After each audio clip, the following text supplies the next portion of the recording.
चलिए सीधा आपको देहरादून लेके चलते हैं, जहां अटल स्मृति व्याख्यान माला 2025 का आयोजन मुख्यमंत्री पुष्कर सिंह धामी कर रहे हैं शिरकत। देखिए,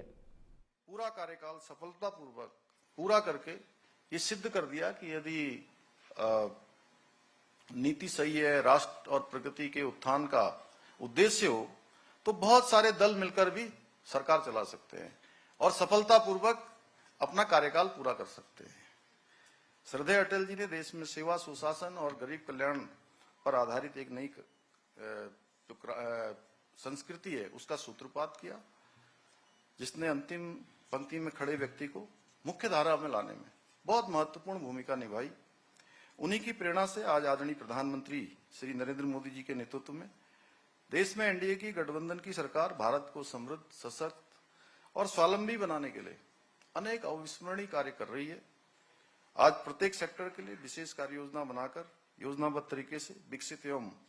आत्मनिर्भर भारत के निर्माण की दिशा में अनेक कार्य किए जा रहे हैं, चाहे वो स्टार्टअप इंडिया हो, वोकल फॉर लोकल हो, मेक इन इंडिया हो, स्किल इंडिया हो, स्टार्टअप इंडिया हो, डिजिटल इंडिया जैसी पहलों के माध्यम से आत्मनिर्भर भारत के स्वप्न को साकार करने की दिशा में ठोस कदम उठाए जा रहे हैं। आदरणीय प्रधानमंत्री जी के नेतृत्व में भारत ने जिस तरह से चंद्रयान 3, आदित्य L1 और गगनयान जैसी महत्वाकांक्षी अंतरिक्ष अभियानों में अद्वितीय सफलता प्राप्त की तथा स्वदेशी कोरोना रोधी वैक्सीन का निर्माण करके वैश्विक संकट से देश को बाहर निकाला, वो उनके दूरदर्शी नेतृत्व का प्रमाण था। और जो हमारी भारत की संस्कृति है, हम कहते हैं कि पूरा संपूर्ण विश्व वो हमारे घर की तरह है। अयम निजम परोवेति गणना लघु चेतसाम उदार चरित्रा नाम वसुधैव तो कुटुंबकम। तो इस भावना को चरितार्थ करते हुए जब दुनिया के देशों पर ये कोरोना का संकट था, उस समय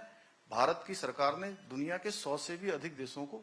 कोरोना की वैक्सीन देने का काम किया, जिसने भारत के प्रति दुनिया के दूसरे देशों का विश्वास बढ़ाने का काम किया, एक भाईचारा बढ़ाने का काम किया। यही नहीं, आज भारत में जिस प्रकार से विश्व स्तरीय इंफ्रास्ट्रक्चर का निर्माण हो रहा है, उसे देखकर पूरा विश्व अचंभित है, आश्चर्यचकित है कि आज भारत इतनी तरक्की कैसे कर रहा है। छोटा छोटा ठेले वाला, रिक्शे वाला, सब्जी की दुकान वाला, चाय वाला, उसके यहाँ भी देखते होंगे। और अभी दीपावली के समय में जो हमारे कुम्हार हैं, जो मिट्टी के दिए बनाते हैं, अनेक खिलौने बनाते हैं, वो भी यूपीआई से पेमेंट कर रहे थे। और जब ये 2014 में प्रधानमंत्री मोदी जी ने इसकी बात करी थी, तो आपको याद होगा उस समय कांग्रेस के नेता चिदम्बरम, उन्होंने कहा कि आप शायद उसमें संसद में थे वो पहले कार्यकाल में, तो वो उन्होंने कहा कि ये भारत में ये डिजिटल ट्रांजैक्शन कैसे हो सकता है,